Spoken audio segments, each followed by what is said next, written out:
Okay. Hello, everyone in Booktubia. It's John from Toronto, and I'm here to do this tag that's something like, I can't remember the exact title. I believe it's Where Are You From and all that.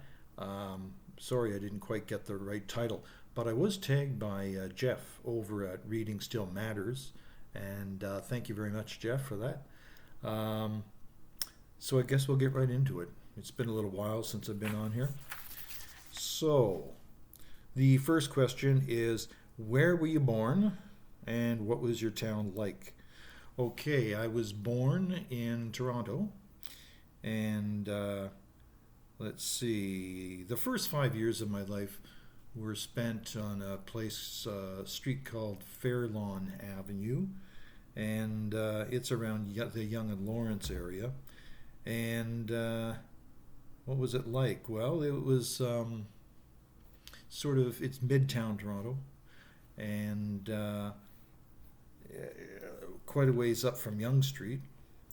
Um, a pretty long walk to our house. But the thing is, we would often go down to Yonge Street where there are many stores and restaurants and things like that. Um, Probably most of them are no longer there. They're probably all new now or relatively new because I'm pretty old. Um, but it was kind of nice there, I think. In my own house, kind of a funny story, I guess. Because I'm the youngest of four boys, um, and my older brother is more than 10 years older than me, my oldest brother. Um, I was the baby of the family, basically, right? Um, but my mother was. Uh, my parents liked children, my mother in particular, and so she was a stay-at-home mom for a long time. And she would have all kinds of kids staying with us, some for just the day, every day for the day, um, while their mothers went out to work. Some were foster kids, so some would be staying with us for years sometimes. And I remember being this little guy, not quite even five yet, and I was sometimes very confused, like who's my brother, who's my sister, um, and I couldn't quite figure out, who's my actual blood brother and who's my other brother, sister, because we had girls too, uh, in and out. It was kind of confusing to me. That part I do remember. I don't remember too much growing up. Another fond memory I have actually.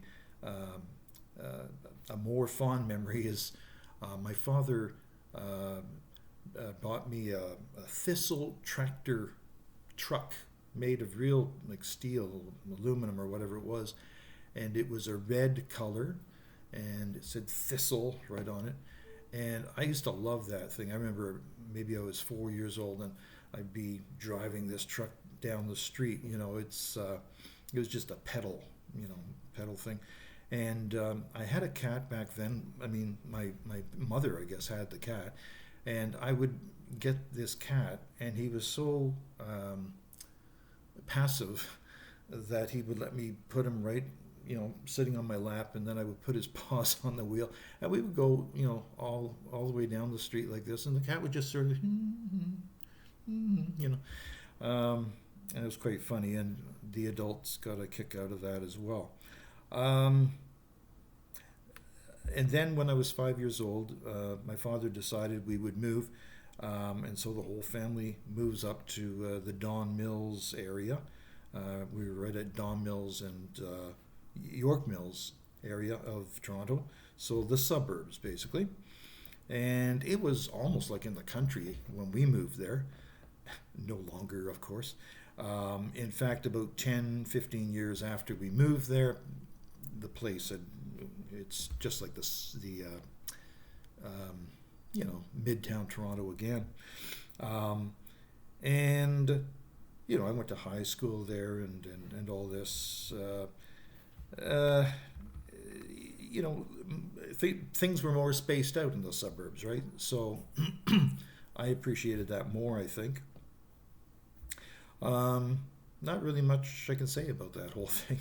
I mean, um, I'm a pretty regular, boring person, I suppose you could say. Um, Next one is, have you lived anywhere else? Not really. When I was 19, I spent the summer up at a summer camp on Lake Couchiching, which is just outside of Aurelia. And that was a very nice summer job I had there. I was a floor mopper, basically. But we had a lot of fun up there, the staff, and it was a really nice summer. Um, let's see what else. Oh, there is one memory I have about living uh, in Don Mills area. Every winter, the public, the municipality would put up the hockey boards, and this is when winters used to stay cold all winter. There was none of this, snow, then balmy, snow, balmy.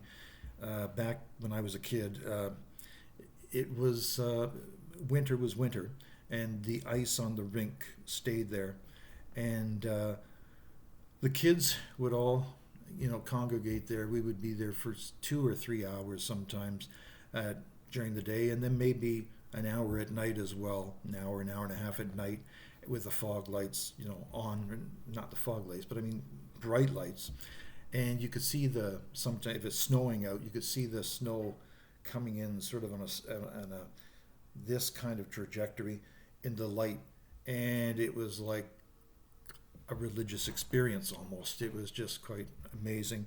Just and your feet would be frozen, your hands would be frozen, your nose would be frozen.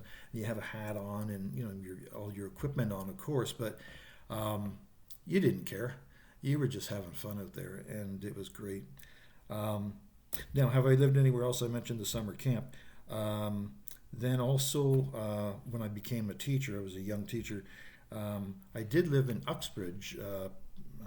It's getting close to cottage country in Uxbridge, and I lived there for about 6 months when I was doing a long-term, occasional appointment, and that was really fun. It was a nice high school up there. The I can't remember living anywhere else actually than those places I mentioned. The other thing here, the other question here, who are some famous authors of works of literature from your home? Well, I know of three. One of them is obviously Margaret Atwood, and in case you don't know who she is, you haven't been around. She's known as Canada's most prolific author. I have one of her books here. I used to have more. I don't know where they all went. But this is Oryx and Crake. And if you see right there, that says autographed copy. And I'll prove it, okay? Open up here. And there she is. Madam Margaret Atwood right there. So there's proof positive. You can see what neat writing she has. But anyway, great author. So that's Margaret. There she is on the back cover. So there you go. And there's another Canadian writer who also lives here in Toronto, and his name is Michael Ondaatje. Now, he wrote a number of books. One of his more famous ones is In the Skin of a Lion, right there. And he didn't have a photo on the back here, but maybe you can read a little bit of that. If you freeze your computer or something, you can make out a little bit about what it's all about. Or you can always just Google, right? And then finally, a name most of you would probably recognize, originally an American writer, but he married a Canadian and moved up to Canada and lives now in Toronto. John Irving, Okay, the same John Irving of The World According to Garp. I don't have one of his books here right now. Um, and of course, The Cider House Rules, and Owen Meany, others that I can't remember all of them. And those are the three most prominent ones, I guess, that you would probably know or have heard of. Um, and then there's a final question here. What's the book culture like where you live? Libraries, bookstores, etc. Well, we certainly have libraries, and where I live, just down the road a piece, down the road a piece, or a bit, just down there, not too far away. Um, we have a mall that I do all my shopping at, and have my doctors there and stuff like that. The eyes and all the things like that. Um,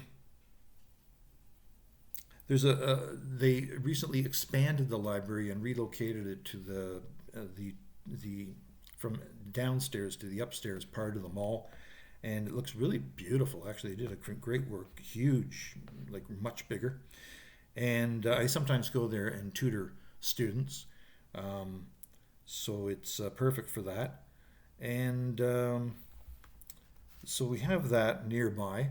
Uh, in Toronto, generally, we have a lot of libraries and places where writers groups meet and book clubs meet and things like that. Bookstores, I mentioned this in an earlier video.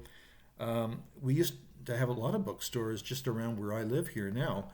Um, just a short drive away, hop in the car and you're there in within 5 minutes. Three in particular, and they're all gone now. They were all chapters stores, or big chapter stores, but they seem to be dying out or something. I don't know what's going on, but I haven't been to a chapters in a long time now because they're just sort of too far away. I think downtown there's one. There might be one still at Yonge and Eglinton, which is sort of midtown, getting downtown. Um, and yeah, so they're not around anymore. But of course, they are online, and so that's that. Um, so overall, I have no complaints really about having uh, been born and raised and still living in Toronto. I still think it's a pretty darn good place. Um, I prefer the suburbs. It's a little bit safer. Um, but overall, Toronto is quite safe anyway. Um, Lots of things to do. Uh, and I can't imagine living anywhere else. Um, and I will say one thing though. There was also one summer when I took a trip out west. So we're talking Calgary, Banff. Banff is beautiful. Vancouver, anywhere on Vancouver Island, basically. They've got Nanaimo there, Victoria, um, and up into the mountains on the mainland again.